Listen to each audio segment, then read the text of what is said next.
प्यारे भाई और बहनों, मेरा नमस्कार स्वीकार हो। धार्मिक प्रश्नों की श्रृंखला में आज 151, 90 और 1 से शुरू कर रहा हूँ, जो 100 तक चलेगा। ध्यान देकर सुनिए और चैनल को सब्सक्राइब कर लें, जिससे अगला वीडियो आपको मिल जाएगा। तो ध्यान दीजिए, ऋतु बनने का क्या कारण है। ऋतु बनने का कारण सोचिए। जैसे आपको सर्दी पड़ती है, गर्मी पड़ती है, फिर बरसात होती है, इसका क्या कारण है। तो ये क्यों ऐसे बनती हैं, इसको सुने। सूर्य से उत्तरायण मकर में आने पर गर्मी का आरंभ हो जाता है, यानी 14 जनवरी से। मकर में जब सूर्य आ जाता है, जब गर्मी का आरंभ शुरू हो जाता है, यानी सूर्य जो है उत्तरायण की ओर बढ़ने लग जाता है। तथा दक्षिणायन कर्क राशि से सूर्य आने पर दक्षिणायन मार्ग का, यानी 16 जुलाई के लगभग से ये जो है कर्क राशि में आ जाता है और दक्षिणायन मार्ग का आरंभ हो जाता है, अर्थात बरसात का आरंभ हो जाता है। और तुला का सूर्य आने पर, यानी लगभग क्वार का महीना जब आ जाता है 16 अक्टूबर, तो इससे तुला में आने पर सर्दी आरंभ हो जाती है।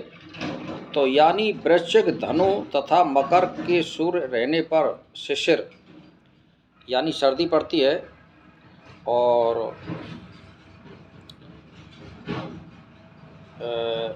मतलब ये है कि सूर्य इसमें क्या मतलब, आपको जैसे वृश्चिक, धनु तथा मकर में के सूर्य रहने पर शिशिर, और आप मान के चलिए जैसे कर्क, कन्या, तुला, इनमें लगभग आपको यानी बरसात का मौसम रहता है। तो ये जो ऋतु बनती हैं, ये सूर्य के कारण बनती हैं। सूर्य रहने पर शिशिर रहता है और ऋतु रहती है। ऋतुओं का कारण सूर्य जान पड़ता है, जो सत्य भी सिद्ध हो रहा है। मतलब इसमें जो भी कुछ कारण है वो सब सूर्य है। मतलब सूर्य जब, यानी आप मोटा सा ये समझिए कि जब उत्तरायण की ओर ये मुड़ने लग जाता है 14 जनवरी से 16 जुलाई के बीच, तो गर्मी का मौसम रहता है। और जब ये 14 जुलाई निकल जाती है, तो ये आप मान के चलिए तुला राशि, यानी अक्टूबर 16 तक बरसात का मौसम रहता है। और फिर जो है शरद ऋतु शुरू हो जाती है 16 अक्टूबर के बाद में। तो ये 13 जनवरी तक चलती है। यूँ तो जाड़ा फरवरी तक भी पड़ता है, पर 3 ही ऋतु मानी गई हैं ज़्यादातर। तो इसका कारण ये होता है।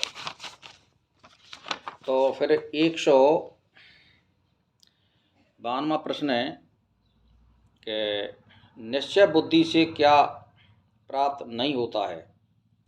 यानी निश्चय बुद्धि से क्या प्राप्त नहीं होता, यानी जिसकी बुद्धि निश्चय होती है उसके लिए सारी चीज़ सुलभ है। इसका मतलब ये होता है, तो ध्यान से सुने। जो मनुष्य परमेश्वर में परिपक्व बुद्धि होकर पदार्थों से उपकार करते हैं, उसके लिए संसार में सब पदार्थ सुखदायी होते हैं। इसका मतलब ये होता है जिसकी निश्चय बुद्धि होती है। तो 93वां प्रश्न है, कौन सा मनुष्य परमात्मा का साक्षात्कार कर सकता है। कौन सा मनुष्य मतलब जो मनुष्य अपनी मर्यादा में आचरण, व्यवहार, इंद्रिय संयम, भोजन संयम और विचार संयम और समय का पाबंद तथा जो एक तत्व का अभ्यास करता हो और दीर्घ काल और निरंतर करता हो, वह मनुष्य परमात्मा का साक्षात्कार कर सकता है। तथा जो अल्प निद्रा का अभ्यास करता हो, वो परमात्मा का यानी साक्षात्कार कर सकता है। तो अब मतलब यह 93वां प्रश्न है, परमात्मा के उपकार को कौन ग्रहण कर सकता है। तो विद्वान ही कर्म, उपासना और ज्ञान से परमेश्वर के उपकार को साक्षात्कार करके सुख और आनंद प्राप्त करते हैं। 95वां प्रश्न है, क्या किसी का बिना उपकार किए अन्न ग्रहण कर सकते हो। यानी जैसे आप भिक्षा में या जो भी कोई आपको ग्रहण करा रहा है अन्न, तो इसका मतलब क्या होता है, आप खा लेते हैं, इसका कोई अर्थ भी तो होगा। तो इसको ध्यान से सुने। अतिथि, सन्यासी एवं राग देश छोड़कर निष्पक्ष और निर्भय होकर पूर्वोक्त विधि से सबका उपकार करता हुआ भोजन करे और बिना उपकार किए कभी किसी का अन्न वृथा न खावे। यानी उसके लिए कुछ ना कुछ, मैंने बताई ना आपको, कई बार वीडियो में अपलोड भी किया है, जैसे मान के चलिए कोई आपको निमंत्रण दे रहा है तो किसी का कोई खाली नहीं जाना चाहिए, उसके लिए कोई ऐसी शिक्षा दो जिससे वो सुधार करें। या उनके घर में कोई रोग हो उसके लिए उपचार के लिए कोई जड़ी बूटी बतावें, या उनके लिए ध्यान भजन करने की पूजन की विधि बतावें, जिससे आपके जो अन्न खा रहे उसका बदला तो चुके। तो अब 96वां प्रश्न है, परमार्थी मनुष्य किसे कहते हैं? परमार्थी मनुष्य को वह है जो संसार में निर्भय होकर संसार का उपकार करते हैं, चाहे उन्हें कोई प्रिय माने या अप्रिय माने, वो संसार का भला करते हैं।